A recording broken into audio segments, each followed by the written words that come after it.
Halo guys, kembali lagi di channel Imajinasi Horor. Pada kali ini aku akan menceritakan sebuah kisah pendakian di Gunung Slamet. Kisah ini cukup mengerikan. Mari kita dengarkan bersama-sama.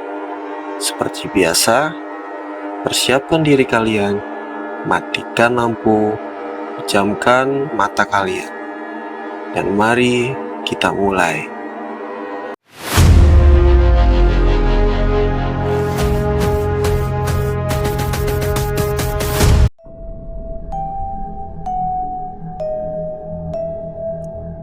Suara langkah kaki menginjak dedaunan kering terdengar di sepanjang jalur pendakian. Malam itu, langit gelap tanpa bintang, hanya diterangi oleh cahaya bulan yang samar. Rino, seorang pendaki berpengalaman, memimpin kelompok kecil beranggotakan 4 orang, yaitu Rino, Dita, Aryo, dan Citra. Mereka memutuskan untuk mendaki Gunung Slamet yang terkenal dengan mitos dan cerita mistisnya. Singkat cerita, saat mereka mencapai pos 3, mereka memutuskan untuk mendirikan tenda. Angin dingin berhembus, menembus jaket tebal mereka. Dita mulai merasa ada yang aneh. Kalian denger itu nggak? Di sisi lain, Aryo hanya tertawa kecil. Itu paling hanya suara angin, Dit. Tapi Dita tidak yakin.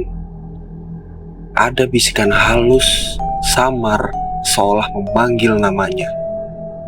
Malam itu, mereka tidur dengan gelisah.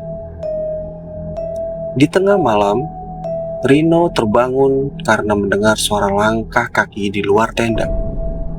Dia membuka tenda dan melihat bayangan seorang wanita berpakaian putih berjalan perlahan menuju hutan.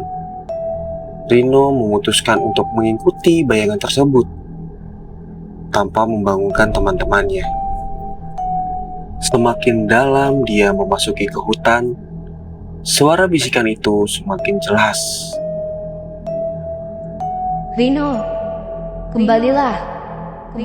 Jangan ikuti aku. Suara itu terdengar menyeramkan, namun Rino merasa terpanggil untuk terus berjalan. Tiba-tiba, langkah Rino terhenti. Di depannya, berdiri sesosok wanita dengan wajah pucat dan mata yang kosong. Rino berusaha berteriak, tapi suaranya hilang di tenggorokan. Wanita itu mendekat, menyentuh wajahnya dengan tangan yang dingin seperti es. Kamu tidak seharusnya berada di sini. Bisiknya dengan suara yang dingin dan menusuk.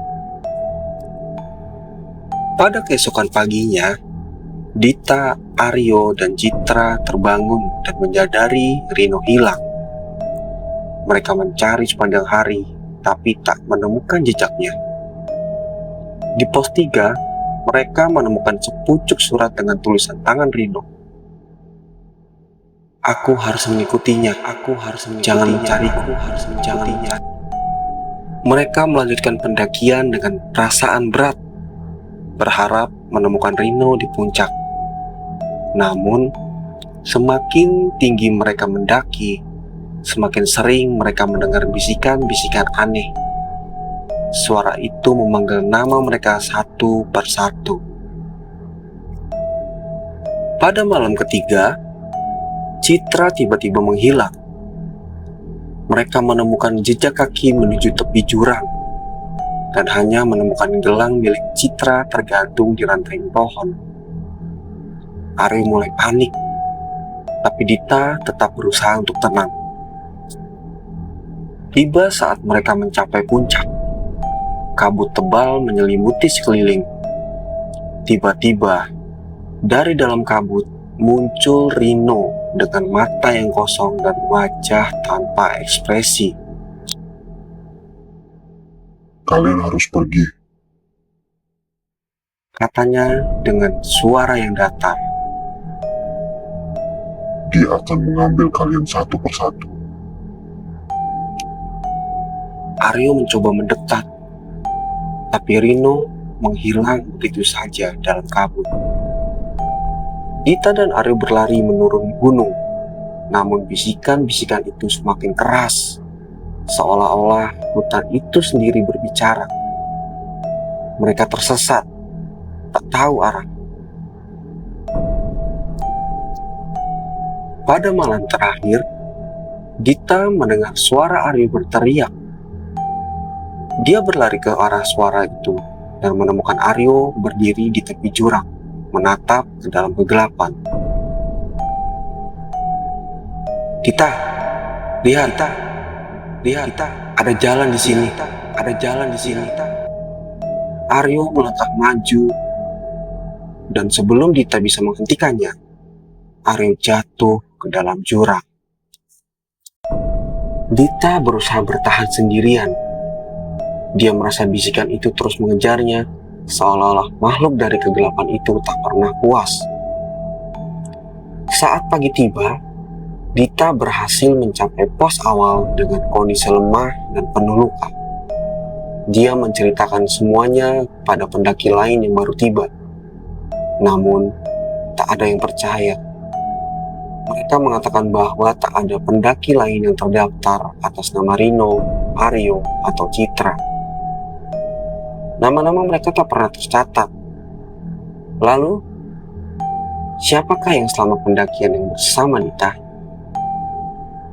Gunung Selamat menyimpan rahasianya sendiri, dan Dita adalah satu-satunya saksi bisikan dari kegelapan yang menghantui pendakian terakhir mereka. Jangan lupa untuk like, komen, dan subscribe untuk cerita menarik lainnya.